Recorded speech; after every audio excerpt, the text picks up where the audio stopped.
I mean, their struggles could be shrimp struggles, while your struggles are, top ramen struggles. But still, you know what I mean? They're gonna have struggles, but struggle isn't the important part.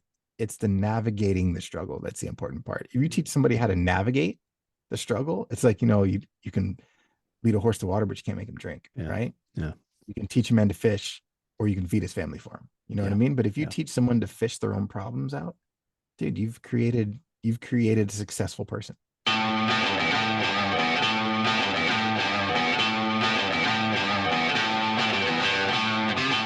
3, 2, 1. Ladies and gentlemen, welcome to another episode of The Way of El Marco, episode number 5. Today, we have a very special guest. Ladies and gentlemen, the one and only Victor P. Marshall III. What's up, man? How you doing? I'm doing well, man. Happy Saturday. Happy Saturday. How you doing? Good, good, good, real good. Awesome. Awesome. Welcome to the show. Thank you for coming on board today. I wanted to ask you right off the bat, right? I think you've got one of the coolest names, right? I always think names that are, 3-parters like Yeah, mine, but then not only that, but you are the third, right? I'm a second. I'm a You're second. the Yeah, second. yeah, yeah. Is it the I'm a second second. or is it the It's a third? second. It's It's a the second. second. Yeah, Oh, my bad. yeah, It's the second. Shit, I just added yeah. an extra number in there for you. Yeah. So we were having kids and talking to my wife, and I was like, hey, if we have a boy, can we go the Will Smith route and have a third and name him Trey? And she was like, no, we're not doing that. And ended up having all girls anyway. So it's all good. Gotcha. Okay. All right. Well, yeah, that's right. I noticed that I was checking your high ticket ninja closer site, right?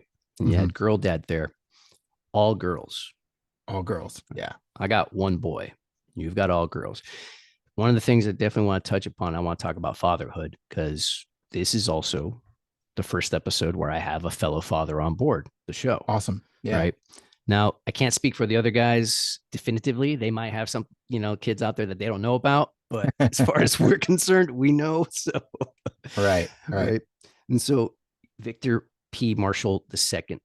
So now, Victor P. Marshall the first is your dad. Yes. Now, I take it that your mother agreed to saying, okay, yeah, let's call him Victor P. Marshall the second. Yeah. Okay. It was actually her idea. It was her idea.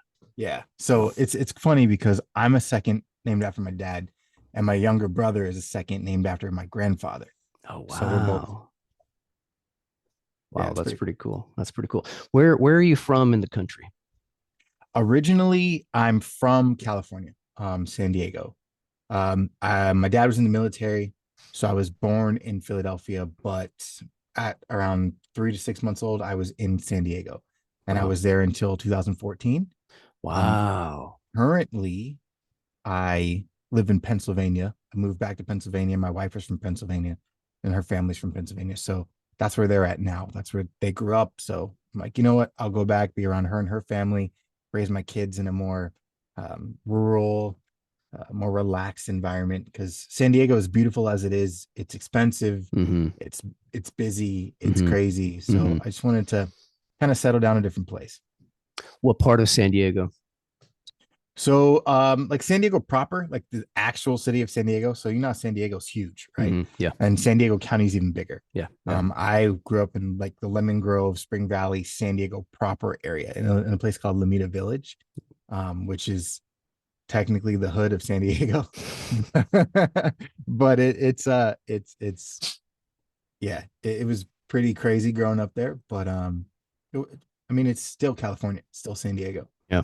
Does San Diego, does that mean whale's vagina, like Anchorman said? It might as well at this point. When I was a kid, junior high age, I was going down to Chula Vista for the summer. Mm-hmm. After my father passed, my mom sent us down there to go live with her sister during that time, and I was doing summer school. Did you ever go into Chula Vista? Oh yeah, Southeast, yeah, Chula Vista, um, all of that, like Paradise Valley, like all that. Yeah. So I grew up all in that area. I was in and out, taco shops all up and down the streets. Yeah, it was good. So I never saw them, but I heard that or I mean, there still might be like, are there like a lot of skinheads down there? Is there like, are there skinhead gangs in the San Diego Yeah. area? Yeah. So there's a specific area called Santee. We call it Clan T. Um, that's where That's where all the skinheads. You see all the like lifted trucks and the boots and the pool halls and all that stuff. Yeah, so it's out in Santee out in Clanty. Yeah, No way. yeah, That is fucking hilarious. yeah. A couple friends of mine, we used to go play pool in some areas in and around Santee, El Cajon area, and get in a couple fights. So they would always come back with these like fight stories. I personally wasn't a fighter at that point in my life, but yeah, they would. I remember being at a pool hall, just yapping. There's like five, six of us.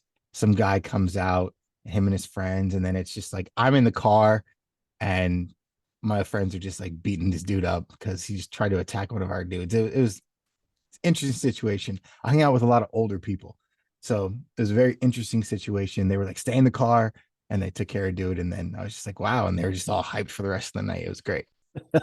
Now, when you say older people, you're talking senior citizens, or you're talking about dudes that are 5 to 10 years older than you? They were anywhere from 2 to 6 years older than Two to me, I'd six say. years. Yeah. Yeah. Yeah. It's funny. That whole, I mean, the whole anatomy of a fight and the adrenaline dump, Yeah. it's like doing a drug straight up. And it's just Yeah. going to be with you all night. And you're doing that. Right. Yeah. Yeah. So 2014, move over to Pennsylvania. Right. So you meet your wife, you have 3 kids. Right. That was are you still a respiratory therapist? Yeah. Yeah. I still do that once a week at the Children's Hospital. Yeah. Wow, man. How'd you get into that? So, well, I part of hanging out with a lot of older people is because I was younger as far as grades go in school. I skipped a couple grades in high school, got to college at 16, Wow. um, graduated at 20, had a degree in criminal justice that I wanted nothing to do with. And I knew as soon as I got into school, I was like, I don't want anything to do with this, but I'm the first person in my family to go to college and hopefully the first to graduate. Let me just get it done. I'll be Mm, 20. I can figure out whatever else I want to do. yeah. Right. So I worked security for a while, scrambled around trying to find jobs here and there. And then I was like, you know what? Let me just go to nursing school because I liked medicine. I liked, that aspect of things. At the time in San Diego, there was like a 2 year waiting list for nursing schools.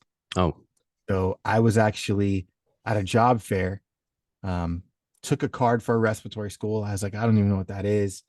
And then at the same time got recruited through Abercrombie. Like if you've seen the whole like Abercrombie Hollister like documentary on Netflix about how crazy it all was back at that point and how they had to like add people of color in to kind of get over that stigma. I was part of that situation. They added me in. They were going to make me a manager in training, they called it. So the day that I was supposed to start working, like they make you buy their clothes and you have to come in like flip flops and tight jeans and all that they're, stuff. they're Something I make was I wasn't used to wearing, right? they're making you buy their clothes. They're like, you got to buy our clothes. They're not going to provide you with. Yeah, That is you buy their hilarious. clothes for the interview. They're like, show up in our clothes for the interview in They, flip flops they're going to in give you our a button discount up. at least, No, not until you dude. start working there. Yeah. So the day I'm supposed to start, I got my store assigned. The day I'm supposed to start, I was like, you know what? I'm not doing this. I called the lady from respiratory school and I was like, let's just go. Let's do it. And I loved it. And I've been doing it for almost 10 years now. Wow. Wow, that's really cool. All right, then let me ask you a question. Yeah. People vaping these days, like like this So whole explosion of vaping. Like, okay, so both are bad, smoking or yeah, vaping. But if one had to choose one, right? And I'm kind of bringing it like towards like people consuming cannabis, right? Because right, right, right, tobacco is just right, leave it alone for its original purposes. It's a sacrament in like Native American ceremonies, it's just right. right. But like cannabis, okay, is it better to smoke it or to vape it? Like I want to see what you think about this whole vape thing. Cannabis, I'm not really sure, to be honest with you Yeah. completely. I will say the issue with vaping is not necessarily the inhalation of the vape, it's the chemicals that come in vape forms. A lot of times people are mixing their own stuff. It's not regulated. Like Mm-hmm. It's like wild, wild cigarettes are west. regulated, Yeah. and we know cigarettes are bad for you, right? Yeah. It is what it is. Yeah. But vaping isn't regulated to the point where things aren't added or you can't go make your own concoction and people are getting sick and we're seeing lots of issues with younger kids because they're putting different oils or different things into their vape and vaping. So it's one of those things where you can do it and it won't affect you. And you Mm, could be one of those people where it never affects you and you're going to have less of a lung problem than like a smoker with cigarettes. mm, However, there's also those people who it could really negatively affect and they could end up with some serious lung issues. mm. Sure. So it's really like, again, it's not regulated, it's not controlled, it's marketed for younger people. Yeah. So as far as my issues with it, it's like, when back when cigarettes were marketed to younger people, there was a huge lawsuit. The biggest lawsuit to date in the United States um, was against the cigarette company. And so they changed, there's no more Joe Cool the Camel, there's no more Yeah. Marlboro Man. That's right. Like, Sorry about my screen's getting all weird, but keep going. oh, Sorry. Yeah. you're all good. Yeah. So if you notice, if you're old enough, I mean, I'm 34. So I'm old enough to remember, the Joe Cool commercials Hmm. and the Camel and all, Yeah. but they don't do that anymore for a reason. Um, and vaping isn't marketed in that way, but with social media and everything else, it's still marketed to younger people. So Oh, you've got a dude. lot of younger kids in schools, 12, 13 years old vaping. Yeah. And it's like, all right, you're not even developed yet. Yeah. So why are you putting anything, cannabis, Yeah. tobacco, vape, why are you putting anything into your body? You're not even developed yet. Yeah. Yeah. It's this awful scourge that the youth is being targeted by these unscrupulous companies, right? I remember the Yeah. marketing. Um, I think you're 34. I'm 46. When I was a kid, I remember the storyline of the Camel cigarettes, right? And they had the safari guy in like stuck up in a tree with like fucking lions underneath him, and he's like smoking a cigarette, or his like broken down Jeep in the savannas of Africa, and he's like smoking a cigarette. And so it's just Mm-hmm. like smoke these and be cool like this dude, right? Yeah. Joe Camel. I remember that was really cool cartoons, and I was like, oh wow, that's dope, like. Do you know why Joe Camel became a thing? And I did some research on this recently. The reason why Joe Camel became a thing was because the company said, "What do kids like? They love Mickey Mouse.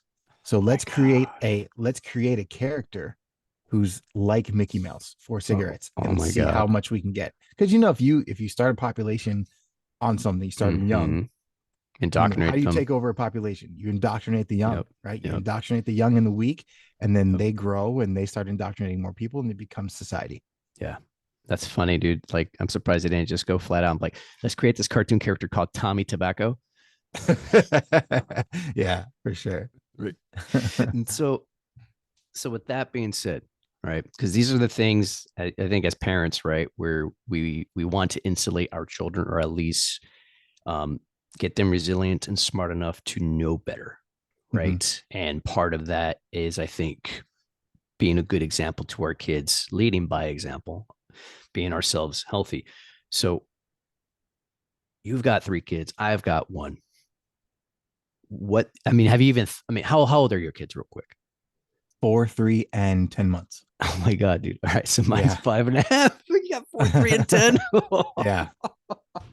Yeah. Oh my god, dude! You guys get much sleep these days? How's that going? Nope. My god.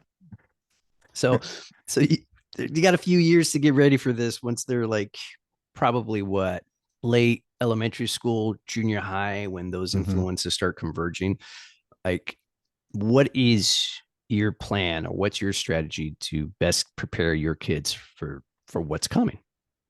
Yeah. Well, it's funny you say that because it's been something that's been on my mind since before I even had kids. Mm, It's preparing myself, really. mm, We talked on our podcast about, the preparation that you put in to your body to get your body where you want it to be. But for me, being a parent was all I really ever wanted.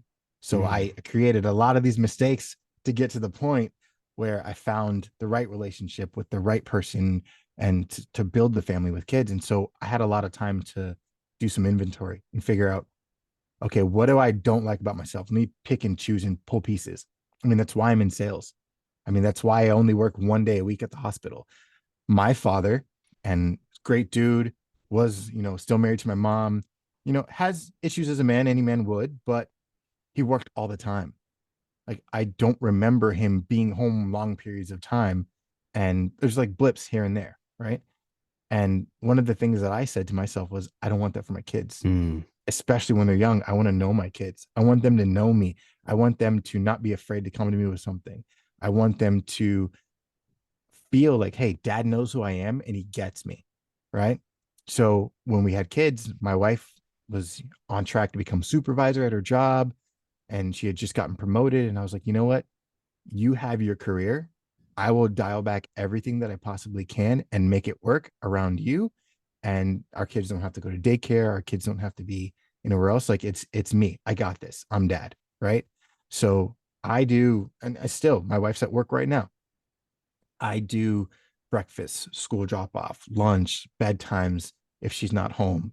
I do the hair braiding and the fingernail painting and like all the things that, they need to feel loved. I do all of that because it was purposeful for me to put myself in a position to be that for them. Mm, And so when it comes to like answering your question about, preparing them for what's coming, I think the first thing, especially with girls, is knowing that they have a relationship that they can trust. Right. And so I'm building that trusting relationship right now so that when they're all in school and their friends come home and say a bunch of different things, or they're like, no, what? No, I can come to my dad and talk about it. yeah. I feel comfortable enough talking to my dad. And I foster that in my wife as well. Wow. I foster that belief in her as well, even though she's not here as much. With sales, I was able to say, hey, go part-time and spend more time with the kids, you know? And so that's kind of where we're at. No matter if money's great or if it's poor, right? What's more important is how we raise those kids right now. Mm. So if I've got to take 6 different sales jobs, sell my toes on the internet, like whatever it takes, I'm going to do that so that I can set them up for success. You know what I mean? 100%. 100% well said. That's beautiful, man. That's With your dad career military? Did He got out he, when I was born, he got but out he when you worked were for the born? city. Yeah, he Okay, he worked for the worked for city you. of San Diego. Gotcha. Okay. So he's working all the time. Yeah. Yeah, like you said. Yeah. So my dad was working all the time. He passed when I was 12, but he was working all the time. Then he retired. So I got lucky enough to spend a good chunk of time with him in his final few years as I was, a little bit older. But you know, the dads who work all the time, it's like it's kind of like this, like, yeah, I go to work, I provide, let me go to sleep, let me do my thing. Mm-hmm. There's still some dads who do that for sure to this day. But Mm-hmm. then there's this like new breed of dad, right? Like for example, where you're like, okay, look, this makes sense. You're already doing this thing. It makes sense that I'm doing that. And what more of a powerful combination and bond that you're doing to set up your daughters for success than what you're doing, especially as a dad, Yeah. especially as a dad. Yeah. That's just Yeah. badass, dude. And you know what? It doesn't matter if I'm a top closer, top performer at some company. It doesn't matter if, I'm making $75,000 a month. It doesn't matter if, I'm traveling all over the place and top at this company or CEO of anything. That doesn't matter to me. What matters to me is that my kids are taken care of and that I'm able to be the one that takes care of them and my wife. Yeah. What matters to me is that, you know, 5 years from now, when some of these core memories that they've built with me, they still Mm-hmm. have. Mm-hmm. And when they're 15, 16, 17, 18, they're like, man, I remember when dad used to do this. I remember when dad used to do that. Things I don't remember now as an adult. I don't remember, certain things that I think my girls will remember now. Right. And it's just building those core memories and building that foundation. It's so important. And that's why we do what we do. That's why we start podcasts and that's why we, get in these sales teams and make these calls. Like I'm starting a dad brand I've been researching for a while. It's called Dad's Tired. And I mean, because it's the truth, we're tired, right? We are tired. We do whatever we do, but it's just about like you said, that new breed of dad. And there's a podcast coming. There's brands, there's clothing, there's all these things that I've been researching for a while. And it's just, just highlighting dads and highlighting what we do and how great it is to be in the position now with the iteration of the internet and with the technology that we have to be able to do what we do.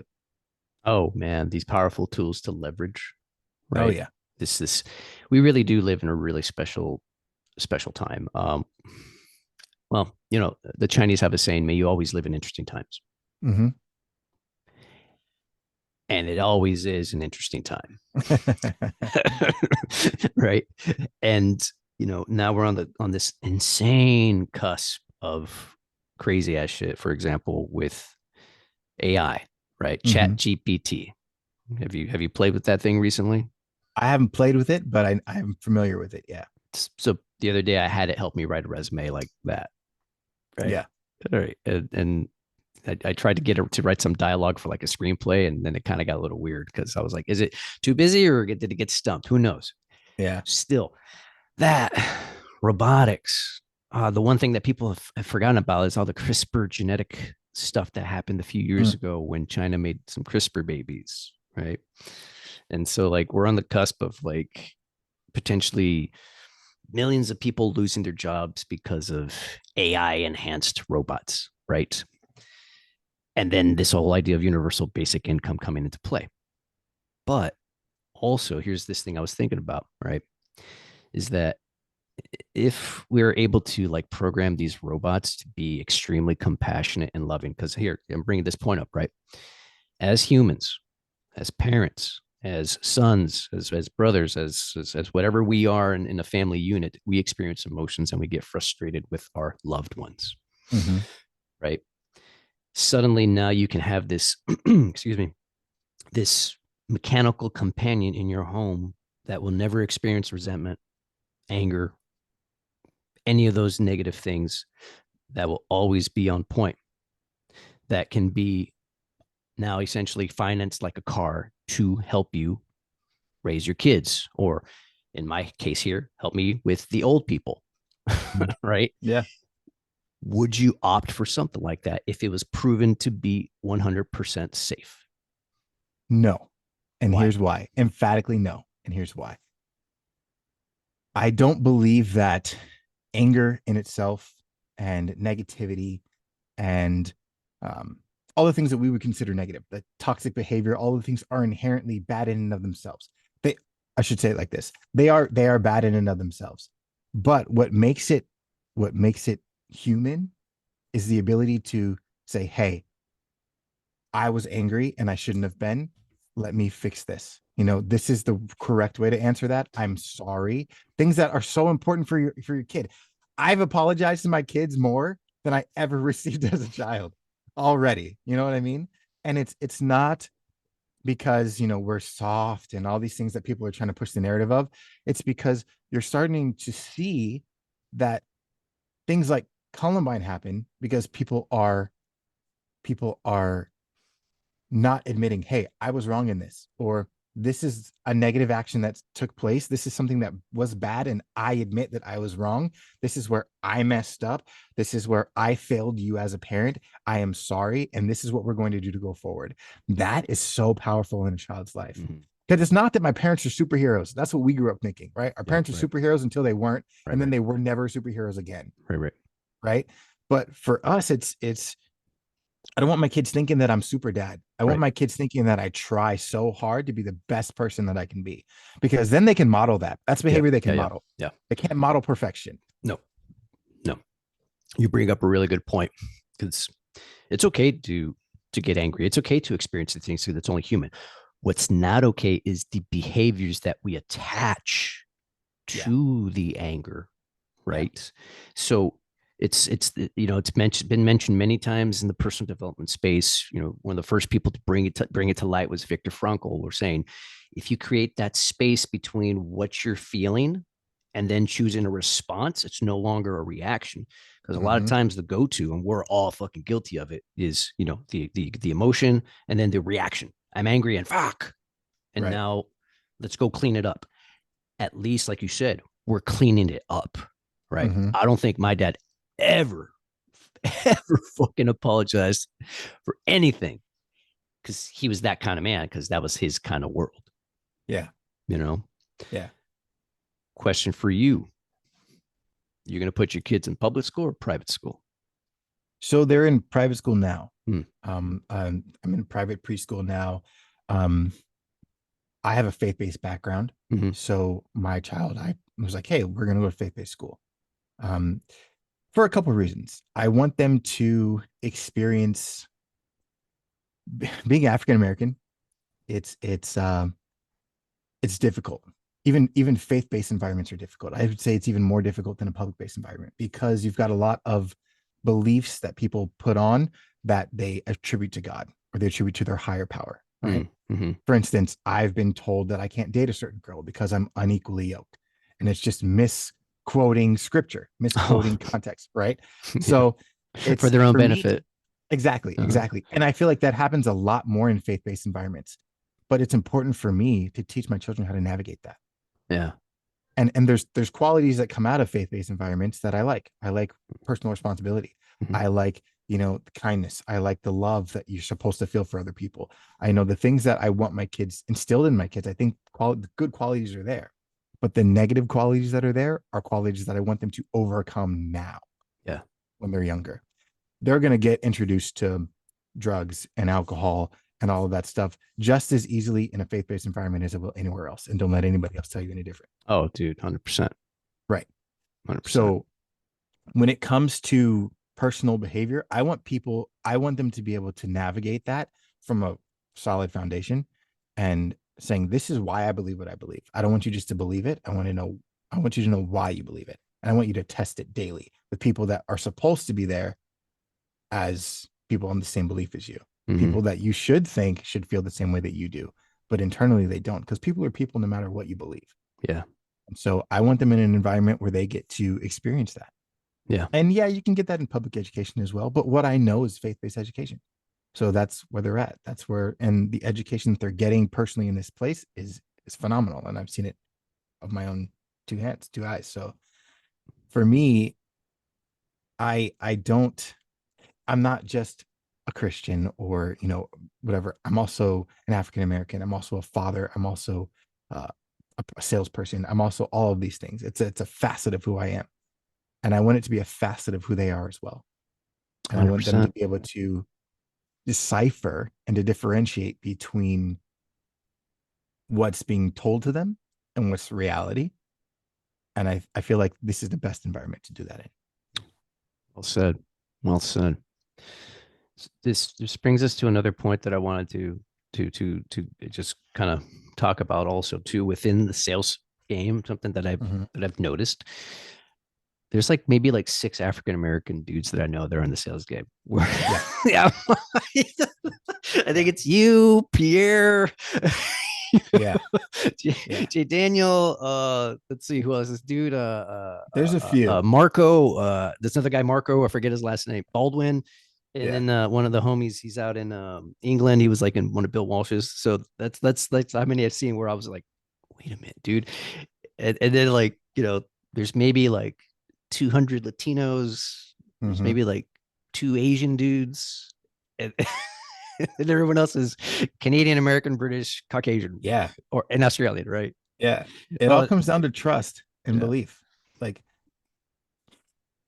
as a whole, the black community is not very trusting of things that they have to put a lot of faith into. Mm, You know what I mean? As far as yeah. like, oh, you've got to put a lot of faith into the fact that if I do this online, if I talk to these people, everything is a scam, right? Everything is you're Yeah. skeptical of everything. Oh yeah. And I'm generalizing, of course, but coming from, I mean, if you look at the history of our country, you look at the history of African American people, Yeah. even going all the way back to early Africa days, right? Yeah. There's a lot of deception and then a lot of bait and switch. There's a lot of um, just cruelty in and of itself, right? Right. Right. And Right. we won't get into that. But the mentality that comes with that is that I'm stuck. It's a implanted scarcity mindset. Mm-hmm. It's Mm-hmm. like I've been this way my whole life. That's the way my mom's been. If I'm going to elevate myself, I'm going to elevate myself either by ball, drugs, or I might get out and go to school, right? But it's opening yourself up to the fact that hey, there's other ways to do this. Right. You can sit online and you can talk to people and you can create a business in and of yourself and you can push that forward. It's not because the opportunities aren't there. It's because the education about the opportunity and what they're actually able to accomplish is not readily available. 100%.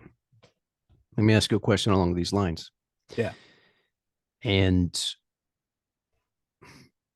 is it so when it comes, because, I have a lot of family members who are, who've done time, who have done stupid shit, who are like, orderly, it's all good, Hmm. homie. And no, and just want to blame the world and not take personal responsibility. Right.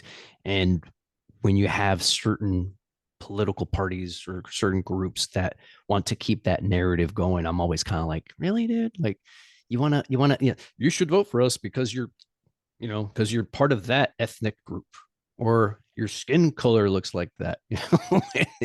And so I just wanted to get your opinion on that matter, because there's a couple of key points that keep popping up in our conversation. And one of them that I really enjoy is the importance of faith, right? Doesn't matter whether it's a religious faith or whether it's a spiritual faith, because there's a marriage there, or whether it's a personal kind of faith, right? Those worlds are really closely knitted together, right? And then there's also this sense of this like individual actualization of myself outside of essentially the tribe and group I belong to, right? Right. So it sounds like that's something that's in line with your philosophy. And is that something that you're espousing to your kids as well? Yeah. I truly believe that in order to be a whole person, you have to be a whole is a sum of parts, right? So you've got to have these different parts that make you who you are, or else you're a sheep Mm-hmm. and you're the person who's voting straight down a party line because they told you to. You don't have any personal beliefs of your own. You don't have any personal system. And so where I come in with my family and my kids and just how I live my life is I try to develop a personal system.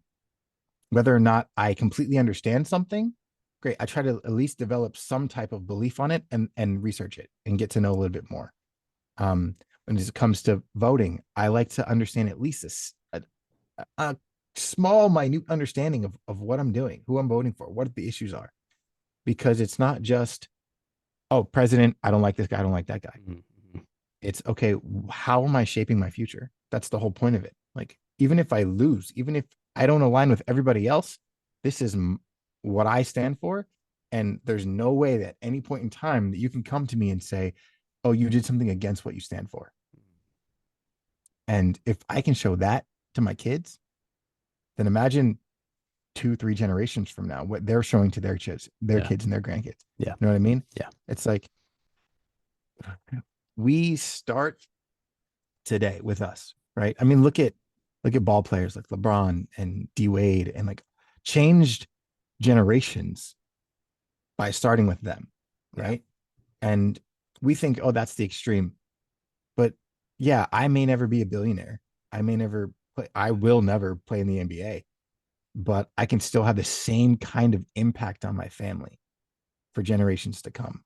It doesn't have to be monetary. It could be spiritual. It could be mental. It could be, business wise. It could be, there's no reason why you and I can't structure our lives like the Koch brothers do.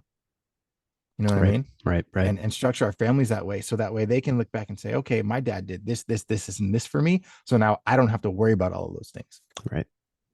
It's Yeah. it's people of varying ethnicities, people of color, people who have been marginally disenfranchised from for however long.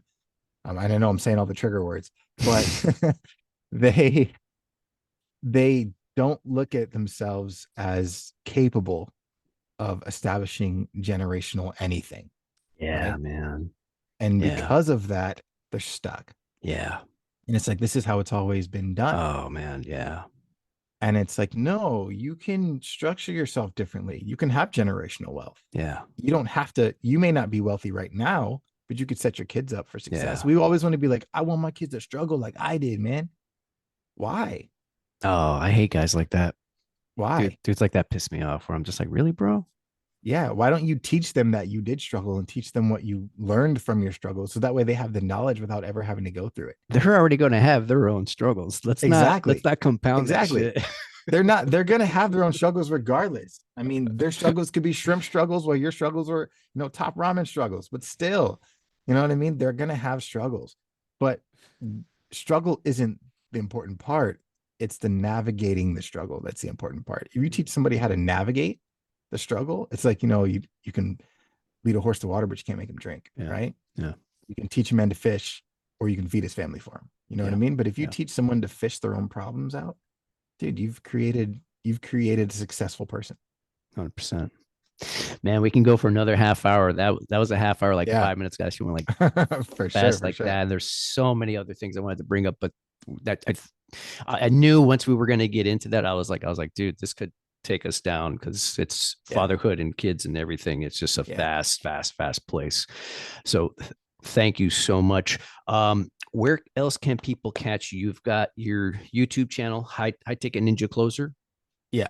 right? So you can find everything on the ninjacloser.com. On the All my links are there. ninjacloser.com. Okay. Podcast link is there. There's a link to my Amazon store there. Like Nice. you can find everything on the ninjacloser.com. Awesome. You heard that, ladies and gentlemen. NinjaCloser.com. Victor P. Marshall II. Man, it has been a pleasure. We're definitely going to do this again because, like I Of said, there's course. there's there's more to talk about. Yeah. Ladies and gentlemen, hit the subscribe button wherever it is. You have watched the 5th episode of The Way of El Marco. Thank you for watching and tell your grandma. Thanks a lot, folks. Thank you so Peace. much, Victor.